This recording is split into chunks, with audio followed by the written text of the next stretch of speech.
Assalamualaikum warahmatullahi wabarakatuh. Pada kesempatan kali ini, saya akan menjelaskan tentang pengambilan keputusan dengan pendekatan net present value.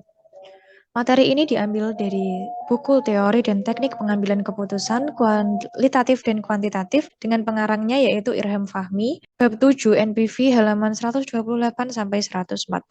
Yang pertama ada tujuan instruksional khusus.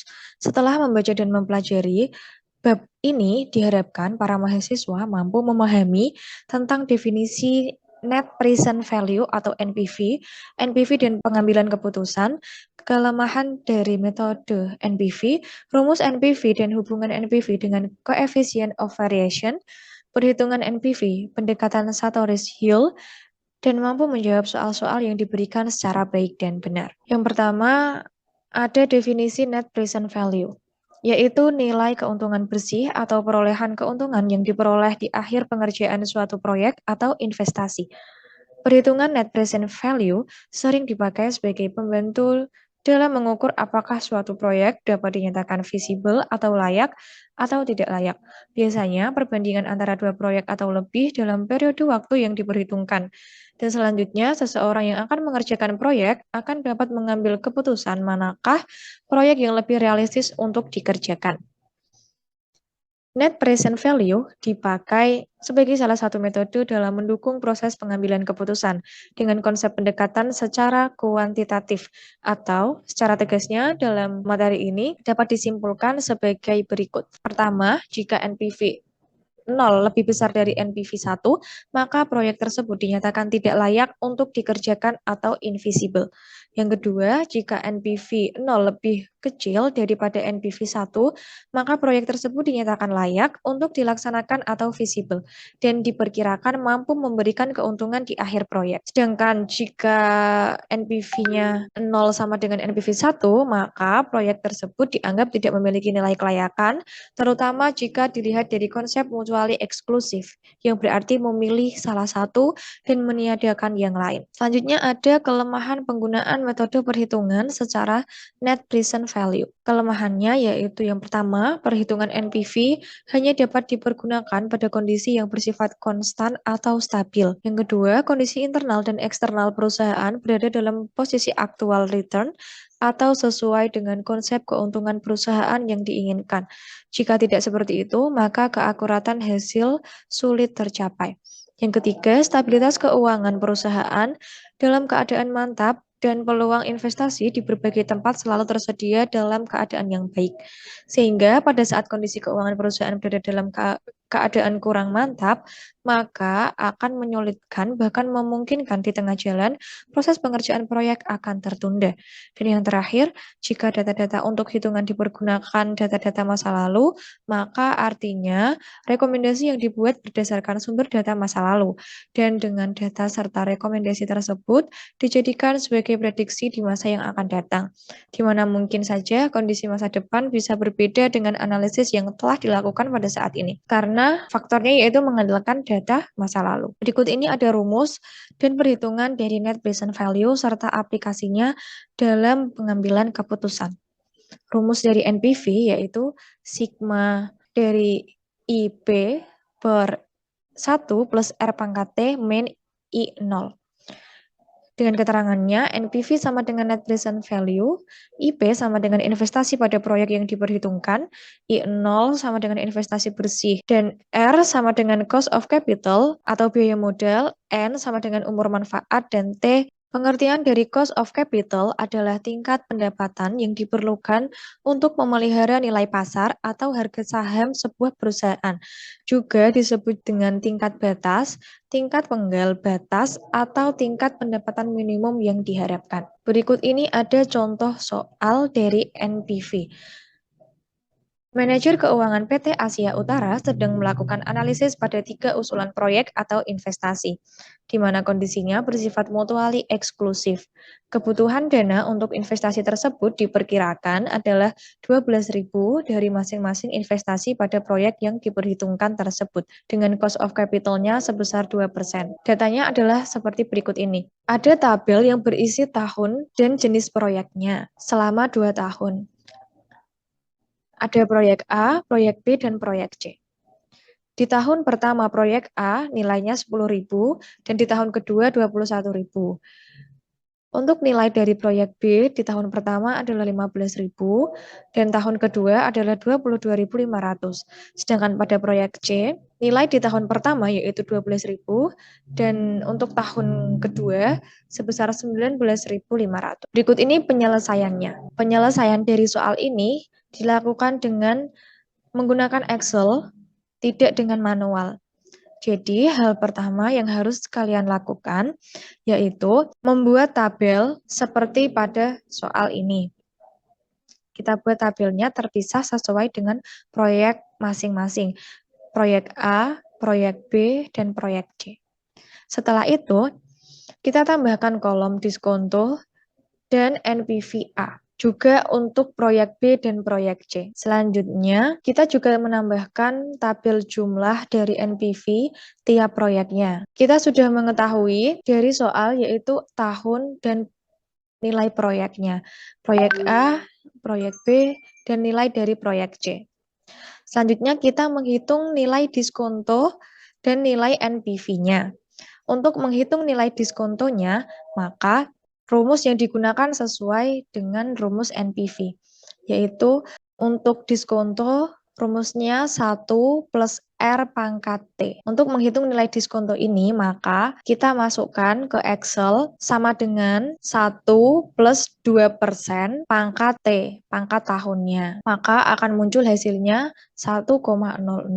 Lalu kita tinggal lakukan hal yang sama untuk tahun-tahun berikutnya. Berlaku sama untuk proyek B dan proyek C. Caranya sama. 1 plus 2% kurung tutup dipangkatkan dengan tahun. Maka akan muncul hasilnya. Selanjutnya, kita menghitung nilai NPV-nya. Caranya yaitu tabel dari proyek A dibagi dengan hasil dari perhitungan diskonto. Min 12.000 dibagi 1 sama dengan min 12.000. Juga untuk tahun ke-1, cara menghitungnya juga sama, yaitu proyek A 10.000 dibagi dengan 1,02. Maka hasilnya 9.804. Berlaku sama untuk proyek B dan proyek C. Setelah kita mengetahui nilai diskonto dan nilai NPV-nya, maka selanjutnya kita menghitung jumlah NPV-nya. Caranya yaitu hanya dijumlahkan saja atau menggunakan rumus sum pada Excel. Maka nilainya akan muncul. Berlaku sama untuk proyek B dan proyek C. Setelah kita mengisi semua tabel yang ada, maka kita dapat menyimpulkan nilai NPV mana yang akan kita pilih. Dari perolehan perhitungan sebelumnya, maka proyek yang layak atau visible untuk dikerjakan adalah proyek B. Mengapa proyek B? Karena nilai NPV yang diperoleh jauh lebih besar dari proyek A dan proyek C. Kita lihat, hasil dari NPV proyek A adalah 17.988. Nilai NPV dari proyek B adalah 24.332. Sedangkan nilai NPV dari proyek C adalah 18.507. Nilai NPV yang paling besar diperoleh oleh proyek B.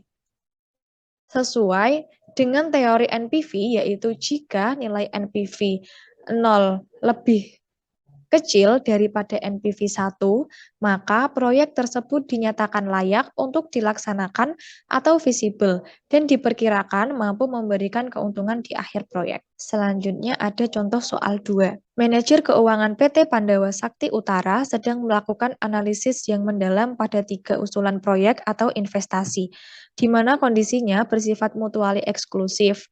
Kebutuhan dana untuk investasi tersebut diperkirakan 22.000 dari masing-masing investasi pada proyek yang diperhitungkan tersebut, dengan cost of capital-nya sebesar 4,8%. Dengan tabel berikut ini. Tabelnya sama, hanya nilainya yang berbeda dari contoh soal 1. Untuk melakukan penyelesaiannya dari soal tersebut, prosesnya sama seperti contoh soal 1. Kita membuat ulang tabel sesuai dengan proyeknya, kita pisahkan tiap proyek, proyek A, proyek B, dan proyek C. Lalu kita hitung nilai diskontonya. Dengan rumusnya yaitu 1 plus biaya modal kurung tutup dipangkatkan dengan tahun yang bersangkutan. Jadi, untuk tahun ke-0 ini, 1, rumus diskontonya yaitu 1 plus 4,8% kurung tutup dipangkatkan dengan tahun 0 sama dengan 1,00. Untuk tahun kedua, nilai diskontonya yaitu 1 plus 4,8% kurung tutup dipangkatkan dengan 1. Maka hasilnya akan muncul. Berlaku sama untuk proyek-proyek yang lain. Selanjutnya menghitung NPV, caranya sama seperti contoh yang pertama, yaitu proyek dibagi dengan diskonto. Proyek dibagi dengan diskonto. Ini juga sama.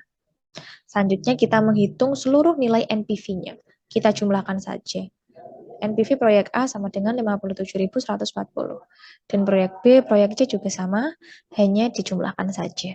Setelah kita mengisi semua tabel, maka kita dapat menyimpulkan dari perolehan perhitungan sebelumnya, maka proyek yang layak untuk dikerjakan adalah proyek B, karena nilai NPV yang diperoleh jauh lebih besar dari proyek A dan proyek C. Kita lihat. Nilai dari proyek A adalah 57.140, nilai dari NPV proyek B yaitu 71.777, sedangkan nilai dari proyek C 59.569. Jadi nilai NPV terbanyak diperoleh oleh proyek B. Hal ini sesuai dengan teori NPV. Jika NPV 0 lebih kecil daripada NPV 1, maka proyek tersebut dinyatakan layak untuk dilaksanakan dan diperkirakan mampu memberikan keuntungan di akhir proyek. Selanjutnya ada NPV dan Coefficient of Variation. Dalam praktiknya, para pebisnis selalu berusaha melakukan dan meningkatkan kreativitas. Salah satunya dengan cara melakukan hubungan antara NPV dengan Coefficient of Variation yang dilihat dalam perspektif manajemen pengambilan keputusan. Berikut ini ada contoh soal dari NPV dan Coefficient of Variation. Seorang manajer pada sebuah perusahaan sedang melakukan kajian terhadap dua buah proyek yang dianggap memiliki kelebihan dan kekurangannya masing-masing, di mana berdasarkan besarnya modal finansial dan non-finansial yang dimiliki, maka ia harus memilih salah satu dari kedua proyek tersebut. Namun, ia ingin melakukan analisis dengan pendekatan NPV dan Coefficient of Variation. Adapun kedua bentuk proyek tersebut adalah sebagai berikut. Ada periode, ada proyek A dan proyek B, dan ada nilai NPV dan probabilitasnya selama 3 periode. Perintahnya, selanjutnya manajer tersebut diminta untuk melakukan perhitungan dan kajian pada 3 hal. Ini ada tambahan 1, yaitu menggunakan pendekatan angka baku. Yang pertama menggunakan pendekatan NPV, yang kedua menggunakan pendekatan Coefficient of Variation, dan yang ketiga ada pendekatan angka baku. Mari kita selesaikan. Untuk menyelesaikan soal-soal tersebut, maka ada rumus yang bisa digunakan, yaitu NPV sama dengan sigma NPV N kali PRN. NPV PRI sama dengan hasil perolehan pada net present value probabilitas pada proyek I. NPV 1 sama dengan net present value pada periode 1, NPV 2 sama dengan net present value pada periode 2, PR1 sama dengan probabilitas pada periode 1, PR2 sama dengan probabilitas pada periode 2, PR tak terhingga probabilitas selanjutnya yang akhir, NPV tak terhingga sama dengan net present value selanjutnya yang akhir. Penyelesaiannya yaitu kita menuliskan data ini ke tabel secara terpisah. Untuk proyek A dan proyek B ditulis secara terpisah. Seperti ini. Untuk proyek A, ini untuk proyek B. NPV dan probabilitasnya sudah diketahui. Kita cukup menambahkan kolom yaitu NPV total dan jumlah NPV total dari proyek A. Cara menghitungnya yaitu hanya NPV dikali dengan probabilitas. Nilai NPV 220 dikali 0,25 sama dengan 55. Berlaku sama untuk proyek B. Selanjutnya, Selanjutnya, setelah kita mengetahui nilai NPV total, maka kita jumlahkan nilai NPV total ini. 55 ditambah 133 ditambah 224 sama dengan 412. 124 ditambah 162,5 ditambah 162 sama dengan 448,5. Selanjutnya, untuk menghitung 3 pertanyaan ini, menggunakan pendekatan NPV, pendekatan coefficient of variation, dan pendekatan angka baku, maka kita selesaikan dengan tabel seperti ini. Nah, yang pertama untuk proyek A. Kita sudah mengetahui nilai NPV total dan jumlah NPV totalnya. Selanjutnya yang harus kita tambahkan, yaitu ada tabel rata-rata NPV proyek A. Rata-rata ini diperoleh dari rumus average dari NPV ini. Bukan yang ini ya, yang ini. Rata-rata dari nilai NPV.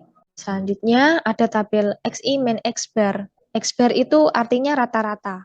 Kita tambahkan kolom XI min X bar dikuadratkan dan kita tambahkan kolom probabilitas kali XI min X bar dikuadratkan. Untuk menghitung XI min X bar, maka rumusnya yaitu ada di tabel ini.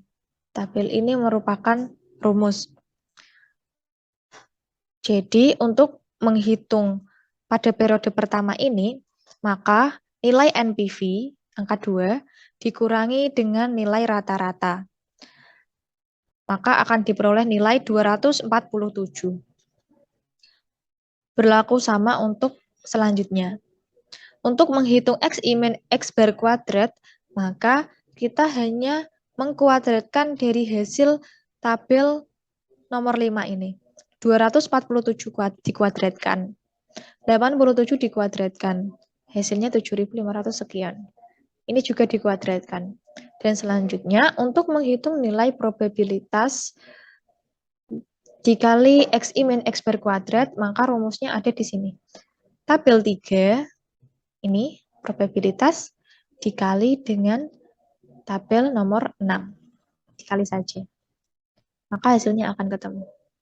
Selanjutnya, kita jumlahkan nilai probabilitas kali XI min X bar kuadrat ini. Kita jumlahkan menggunakan rumus sum. Selanjutnya, kita menghitung nilai standar deviasi proyek A. Rumus dari standar deviasi proyek A yaitu akar dari sigma XI min X bar dikuadratkan dibagi dengan N. Jika kita menggunakan rumus pada Excel, maka rumusnya yaitu sama dengan SQRT kurung buka dari jumlah probabilitas kali XI min X bar kuadrat ini. Kita hanya menggunakan rumus SQRT, lalu kita masukkan tabel jumlah ini. Maka akan muncul nilai dari standar deviasi proyek A. Selanjutnya, kita menghitung koefisien variasi proyek A.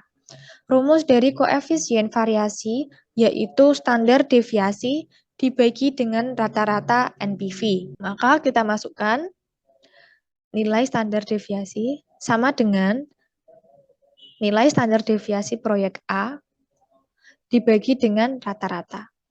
Maka akan muncul nilainya seperti ini. Selanjutnya, kita menghitung angka baku NPV proyek A. Caranya, rumus dari angka baku yaitu XI min X bar per standar deviasi. Atau kita masukkan jumlah NPV total ini rumusnya sama dengan jumlah NPV total dikurangi dengan rata-rata dibagi dengan nilai standar deviasi proyek A. Maka akan muncul nilai angka bakunya. Berlaku sama untuk proyek B. Sama persis. Setelah kita mendapatkan nilai-nilai dari tabel yang telah kita isi ini, maka selanjutnya kita dapat melakukan pengambilan keputusan. Di sini ada pohon keputusan yang terdiri dari 3 data menggunakan pendekatan NPV, menggunakan pendekatan koefisien variasi, dan pendekatan angka baku. Nah, ketika kita menggunakan pendekatan NPV, Maka untuk NPV proyek A dan NPV proyek B masing-masing nilainya yaitu seperti ini. Nilai NPV A sama dengan 412, nilai NPV B sama dengan 448,5, dan untuk menggunakan pendekatan koefisien variasi, ada koefisien variasi A dan koefisien variasi B, nilainya masing-masing yaitu 0,47 dan 0,18. Sedangkan ketika kita menggunakan pendekatan angka baku, maka untuk nilai dari angka baku proyek A adalah 0,25 dan nilai dari angka baku proyek B sebesar 1,01. Selanjutnya kita akan melakukan pengambilan keputusan. Yang pertama, dengan menggunakan pendekatan NPV, maka proyek yang akan dipilih yaitu proyek B. Mengapa proyek B? Karena memiliki nilai lebih besar daripada proyek A. Diketahui bahwa semakin besar NPV, maka semakin layak proyek tersebut dilaksanakan. Oke, kita lihat apakah nilai proyek B lebih besar dari nilai proyek A. Ya, nilai dari NPV proyek B sebesar 448,5, sedangkan NPV dari proyek A sebesar 412. Jadi keputusan ketika kita menggunakan pendekatan NPV, yaitu kita memilih proyek B. Selanjutnya, ketika kita menggunakan pendekatan coefficient of variation, proyek yang akan dipilih yaitu proyek B. Mengapa proyek B? Karena memiliki nilai lebih kecil daripada proyek A. Dengan teorinya yaitu semakin kecil koefisien variasi, maka semakin layak proyek tersebut dilaksanakan karena volatilitas atau fluktuasinya semakin rendah. Baik, kita lihat apakah proyek B lebih kecil daripada proyek A. Ya, nilai koefisien variasi proyek B lebih kecil daripada nilai dari koefisien variasi proyek A. Oke, selanjutnya, jika kita menggunakan pendekatan angka baku, maka proyek yang dipilih yaitu proyek B, karena memiliki nilai lebih besar daripada proyek A. Dengan teorinya, semakin besar angka baku, maka semakin layak proyek tersebut dilaksanakan. Baik, kita lihat, dapat kita ketahui bahwa nilai angka baku dari proyek B lebih besar daripada nilai angka baku proyek A. Dari ketiga pendekatan, maka proyek yang dipilih yaitu proyek B.